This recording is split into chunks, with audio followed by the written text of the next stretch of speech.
chapter 26, which is called We Live in the Past, Present, and the Future. Okay, so we're doing a bit of time traveling this week, and this is going to be a different sort of perspective here, which brings together lots of different aspects of sort of Judaism and the Jewish year, with Shabbos as almost like a focal point, microcosm of all of them. Okay, so hang on to your seats. Shabbos is a day that creates a dynamic fusion of past, present, and future. It teaches us not to view the episodes of the past as dusty historical artifacts, but as animating and compelling aspects of our identity today and of our vision for tomorrow.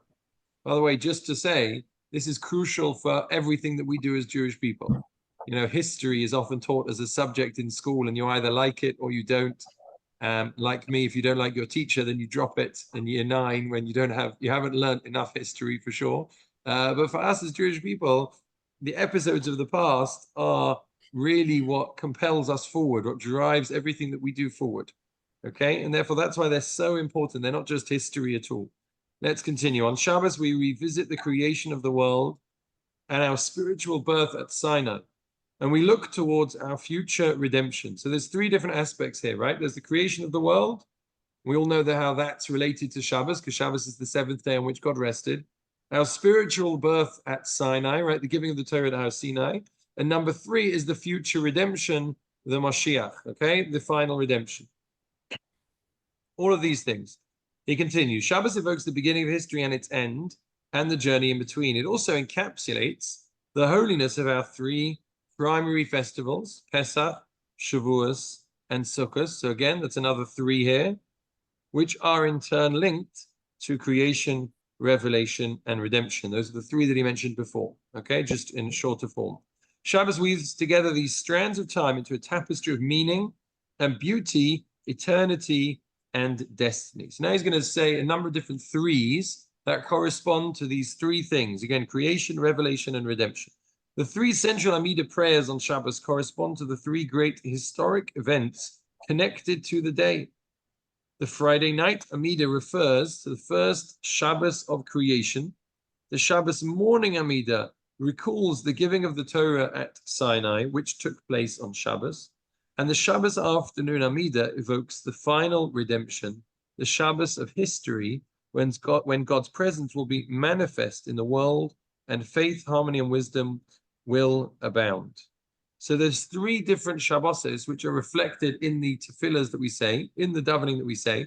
By the way, a lot of people don't realize because they've never actually had a look at the translation. So this week, pay attention to the translation of the Amidah, and you'll see that those are middle parts of the Amidah. Obviously, the beginning is the same for each one, but the middle parts are different, and there's a different focus. So Friday is the first Shabbos of creation, which is the Shabbos.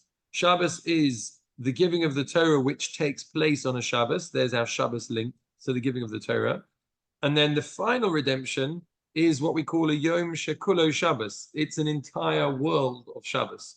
It's an entire different order of the creation of the world, where the whole world goes into the stage of Shabbos. He continues, these 3 historic events evoked in our Shabbos prayers also correspond to the 3 required meals of Shabbos. Friday night dinner, again, so that would be the creation of the world. Shabbos lunch, which is the giving of the Torah, and the Shabbos afternoon 3rd meal, Shalosh Sudos. This is unique to Shabbos. Brackets, on Yom Tov, only 2 meals are required. So therefore, the concept of 3 meals on Shabbos is because each one of these actually represents a sort of a different stage. The time, which, as we said, is the time of Mashiach, is the 3rd meal, is the Shalosh Sudos.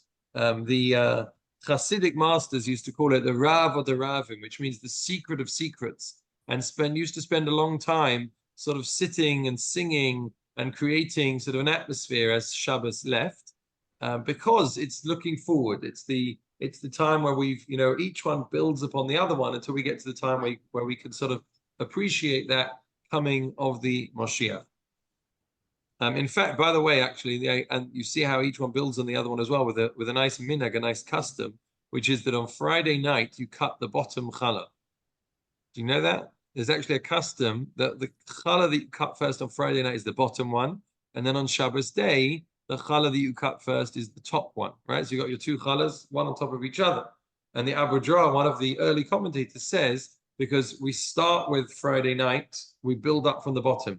So Friday night, therefore, you start with the bottom challah, because that's how you start your Shabbos.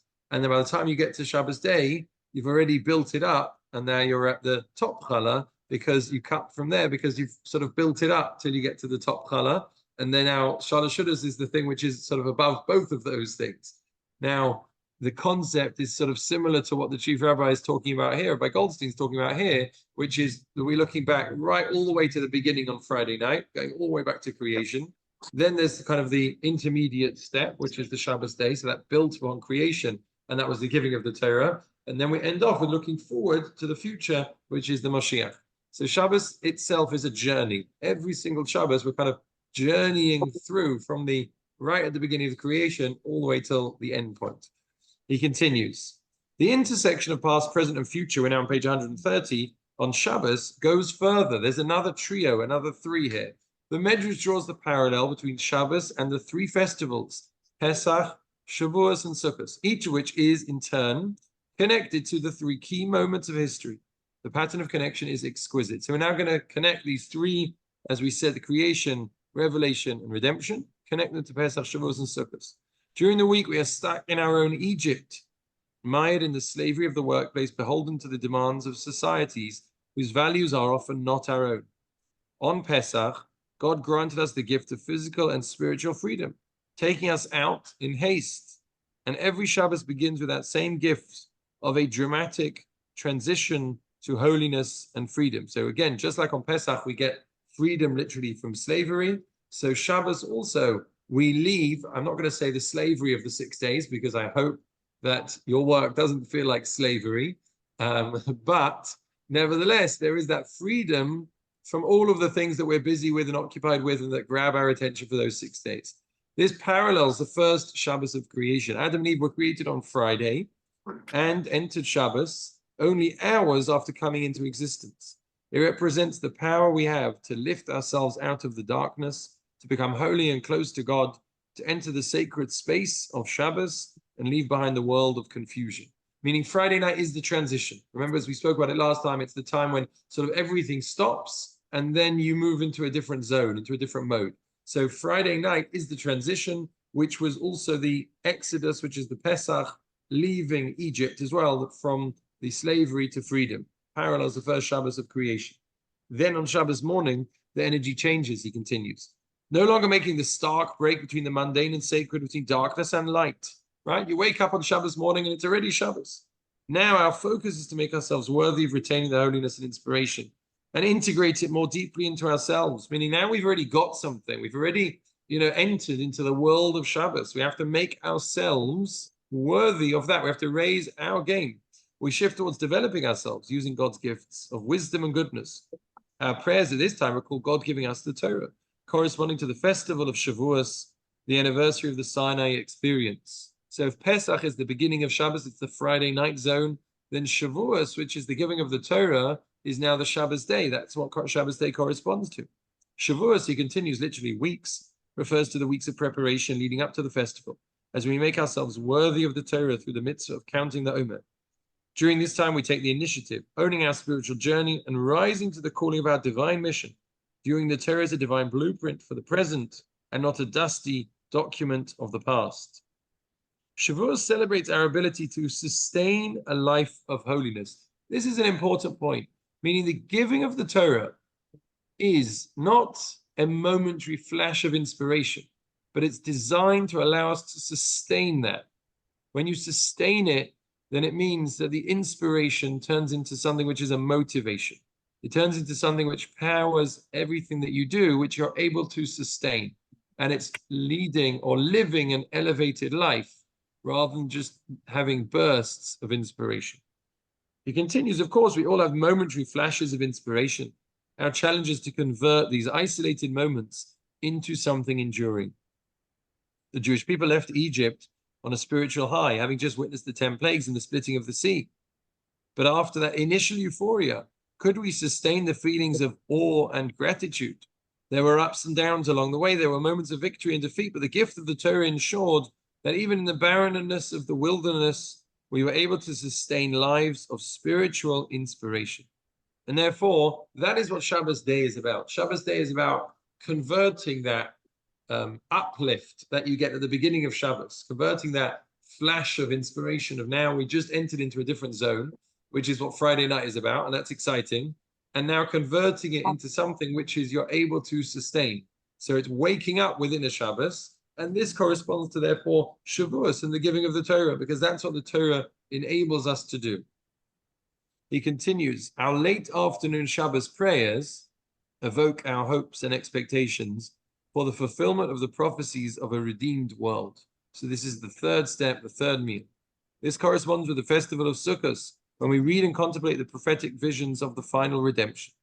We long for the time when the world will enter a prolonged era of Shabbos-like harmony, faith, and wisdom. And just as God's presence will be all-encompassing at the end of history, we fulfill the mitzvah of Sukkah with our entire bodies. The Sukkah, symbolizing God's presence as manifest in the clouds of glory, envelops us.